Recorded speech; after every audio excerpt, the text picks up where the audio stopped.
In the sweltering heat of Alabama's backwoods, where the sun bleached the earth into a pale, lifeless dust, there lived two twin sisters whose bond was more twisted than anyone could imagine. The townsfolk whispered about them in hushed tones, calling them the Mirror Girls.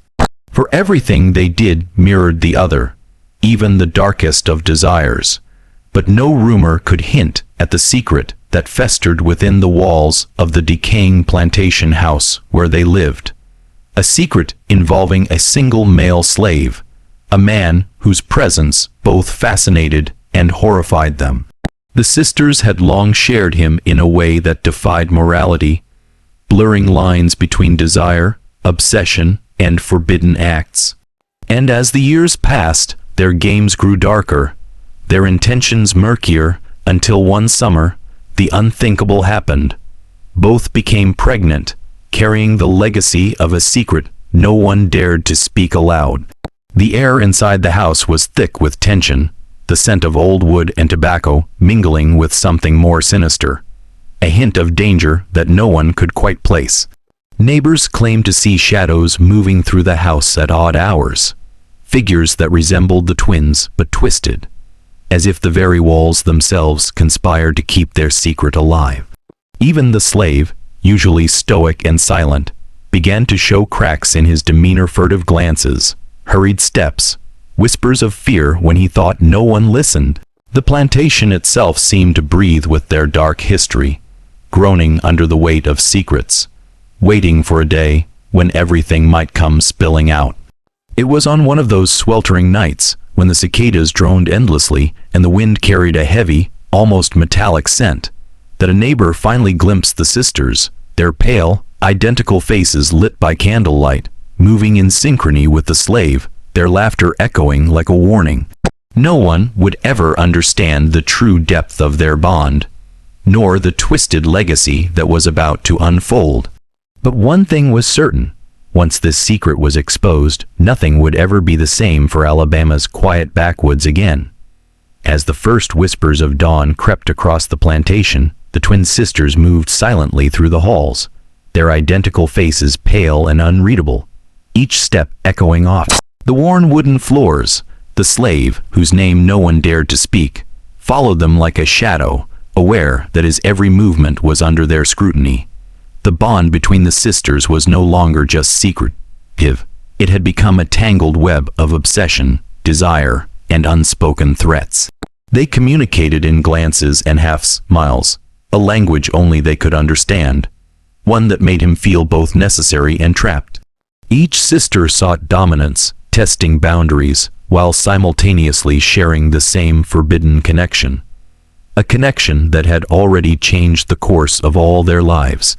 The pregnancies were not merely a scandal waiting to happen. They were a dangerous secret, one that could shatter families, ignite town gossip, and ruin reputations in ways that words could not capture. Every morning, the twins inspected one another, noting subtle changes, small swellings that marked their shared burden. Yet, despite their rivalry, there was an unspoken rule. No one outside the house could ever learn the truth. The slave bore the weight of this knowledge silently, knowing that a single slip, a single word, could ignite a storm that would consume them all. Outside, the plantation seemed alive with watchful eyes. The wind stirred the long grass, as if carrying whispers, and the crows perched on gnarled branches seemed to mock the sisters' secret, their black eyes unblinking, observing every step. Even the family cat, usually lazy and indifferent, slinked through the hallways with a new wariness, as though sensing the tension that pulsed like a living thing through the old walls. Every corner, every shadow, held a story of its own, a witness to the twisted game the sisters played. By nightfall, the twins had devised another plan, one darker than the last. They moved the slave into a room lined with faded wallpaper and heavy drapes, its air thick with the scent of old roses and dust, where they could manipulate, control, and remind him of his place in their shadowed world. The room became a stage, a theater of secrets, where every glance, every whispered command, was a test of power.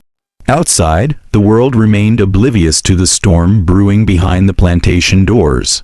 A storm that would not only change the lives of the twins and their slave, but also cast a shadow across generations to come.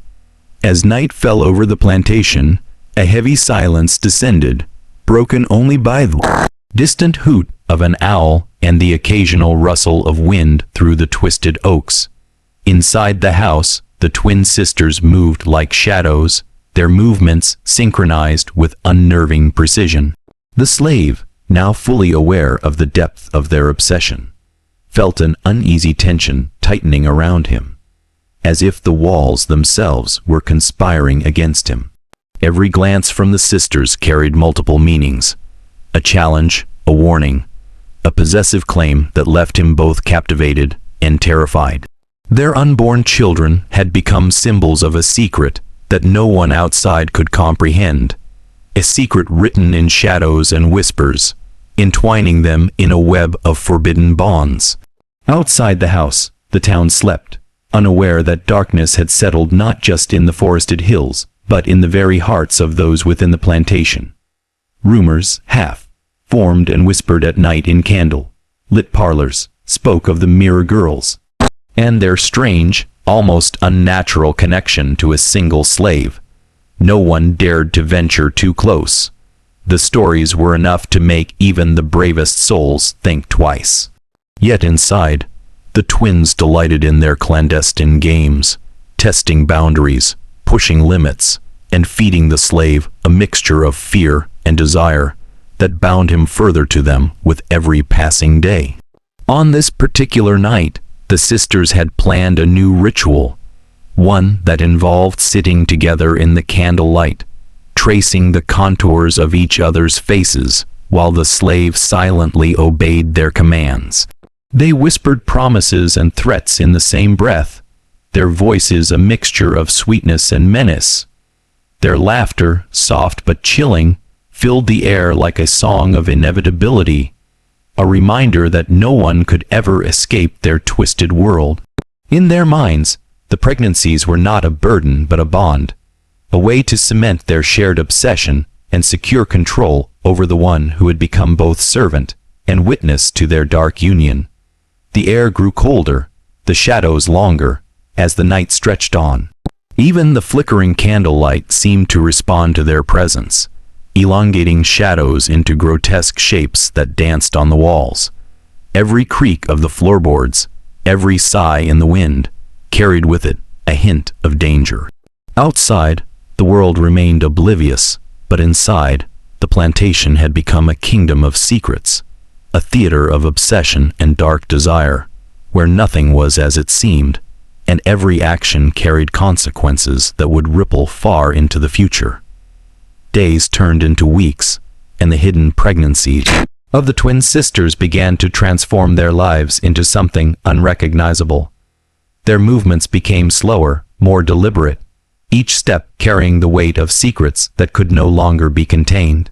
The male slave, once merely a servant in their twisted games, had now become an unwilling accomplice, his life tethered to theirs in ways that left him powerless.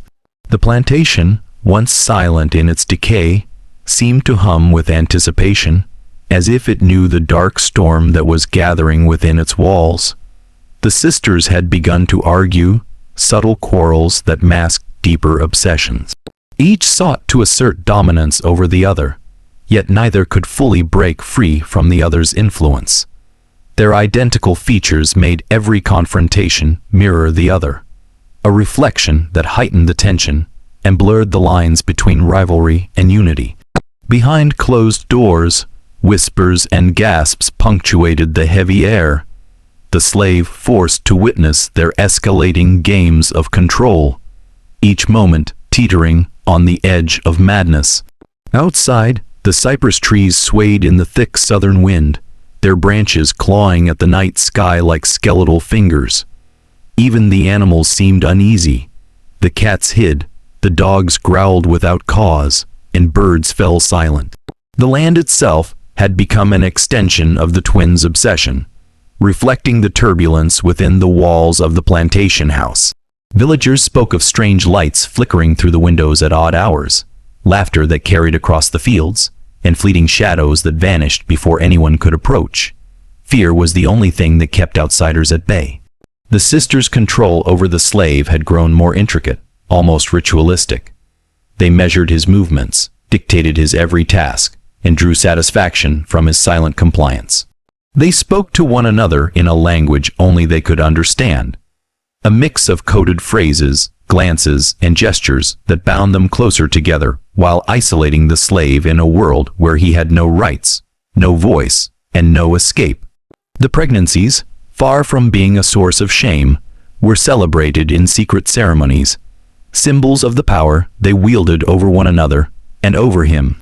The storm outside mirrored the one within, wind and rain lashing against the plantation windows, as if nature itself sought to warn the world of the darkness hidden inside. Yet the twins remained undeterred, their plans for domination, secrecy, and obsession continuing to grow, reaching toward a future where the line between love, obsession, and madness was irreversibly blurred. By now, the pregnancies had begun to visibly alter the twin sisters' bodies. Their movements slowed, and their faces pale with both anticipation and the strain of carrying forbidden secrets. Yet the transformation went beyond the physical. Their bond had deepened into something dark and almost ritualistic, a connection that left the male slave trapped in an ever-tightening snare of fear and fascination. He could feel the air itself grow heavy whenever the twins were near, their whispers curling around him like smoke, leaving him suffocated by the weight of their obsession. Each glance, each touch, was loaded with unspoken power, a silent reminder that he was both witness and participant in acts that no human should endure.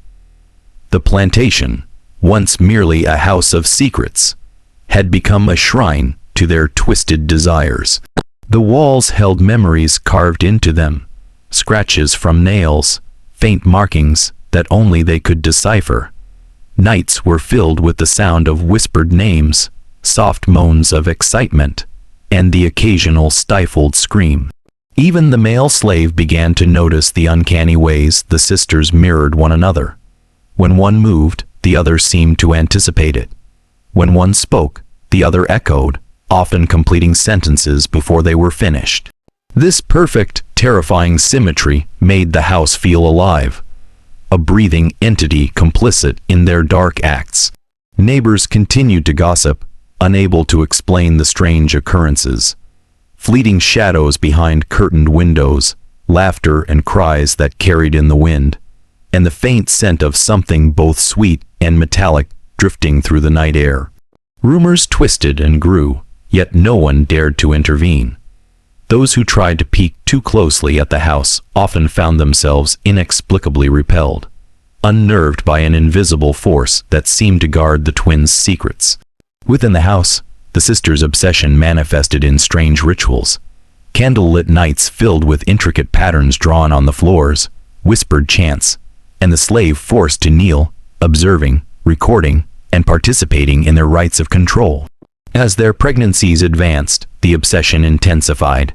The sisters' mirrored movements grew more deliberate, their rituals more precise, and the slave's role more inescapable. The unborn children became symbols of an unbreakable bond, a living testament to the dark power the twins wielded. Every shadow, every flicker of candlelight, seemed to pulse with their intentions, making the plantation itself a place where reality and nightmare intertwined. Outside, the world remained ignorant, but inside, the lines between control, obsession, and madness were being carved in flesh, ready to leave marks that would last generations. As the pregnancies neared their final stages, the fragile balance that held the twin sisters' dark world together began to tremble. The obsessive control that had once seemed unshakable now showed cracks, small but significant, revealing the tension that had been quietly building for months. Even the male slave, whose life had been entwined with theirs in fear and desire, sensed the subtle shifts. The house itself seemed to respond, groaning under the weight of secrets, and echoing with every whispered argument, every calculated glance exchanged between the sisters. The twins' rivalry intensified in subtle ways. One would linger slightly longer near the slave, testing boundaries, while the other would watch from the shadows, her gaze sharp, measuring the impact. Their mirrored movements, once fluid and perfect, now occasionally faltered, and the slave noticed the tiniest shifts in energy, subtle sighs, tense fingers, halves, miles that barely hid resentment. Even the candlelight seemed to flicker differently, casting grotesque shadows that made it feel as though the walls themselves were leaning in to watch, listening to the silent struggle for dominance between the sisters. Outside, the world remained oblivious to the storm within the plantation, but faint whispers among the villagers hinted that something was amiss. Glimpses of strange silhouettes moving in perfect synchrony, fleeting candlelight that appeared and vanished at impossible hours, and occasional laughter that carried across the fields, eerie and unnatural. Yet no one dared investigate further. Fear of the unknown, coupled with unexplainable unease, kept everyone at bay. Inside, the sisters' rituals grew more elaborate, almost desperate, as if they sensed the inevitability of change approaching. The slave was pulled deeper into their routines, forced to observe the intricate dance of obsession, power, and mirrored control. Each night, the rituals became darker, more intense, the boundaries of morality and decency dissolving into shadows. The unborn children, now unmistakably visible, were no longer just symbols. They were the living embodiment of the twins' twisted influence, a bond that could never be undone. The air grew thick with anticipation, a tangible pressure that seemed to press against the walls and windows. Every flicker of candlelight, every creak in the floorboards, every sigh carried weight, as if the plantation itself was aware that the culmination of secrets, obsession, and forbidden desire was near. The storm that had been quietly building for months was ready to break, and nothing, neither the twins, the slave, nor the world outside, would ever be the same once it did. The night of reckoning arrived quietly, almost deceptively calm, with only the rustle of the cypress trees and the distant hoot of an owl breaking the stillness. Inside the plantation, the twin sisters moved like phantoms, their pale faces illuminated by the flickering candlelight. The air was thick, heavy with the scent of wax, dust, and something more metallic, an invisible reminder of the dark deeds that had transpired within these walls. The slave, once merely a servant, now bore witness to the final act of their twisted bond, trapped in the suffocating web of obsession, secrecy, and fear. The sisters' mirrored movements had grown more intense than ever, each action meticulously calculated to assert dominance while maintaining an eerie symmetry. As they prepared for the culmination of their secret rituals, the unborn children moved within them, tiny yet undeniable symbols of a forbidden union that no outsider could comprehend. The twins whispered to one another in a language of glances and hushed tones, plotting, teasing, and controlling in ways that left the slave both terrified and mesmerized. Their influence was absolute, their power over him, and over one another, unquestionable. Outside, the wind howled through the trees as though the natural world itself sensed the approaching revelation. The plantation, ancient and decaying, seemed to lean in, its walls holding every echo, every moan, every secret. The town beyond remained ignorant, yet in the shadows, rumors of the mirror girls and their unnatural bond had grown whispered warnings that only added to the sisters' mystique and the slave's dread. He had come to understand that escape was impossible. The legacy of obsession would continue to bind them all, long after the candle flames had died. At last, the rituals concluded. The sisters, exhausted yet triumphant, exchanged glances that spoke of unbroken dominance, of a shared secret sealed by blood and shadow. Their pregnancies, now undeniable to anyone who might glimpse them, were the final testament to a dark chapter that would echo through the plantation for generations. The slave, forever marked by the experience, remained a silent witness, knowing that the twins' legacy of obsession, control, and forbidden desire would never be revealed fully, yet would shape the very fabric of this house for years to come. The story of the Alabama twin sisters became legend, a cautionary tale of secrecy, obsession, and the terrible power of mirrored desires. Though their faces were pale in sepia photographs, their shadows lingered long after the candlelight faded, a haunting reminder that some secrets are never meant to be uncovered, and some bonds are too twisted to ever be broken.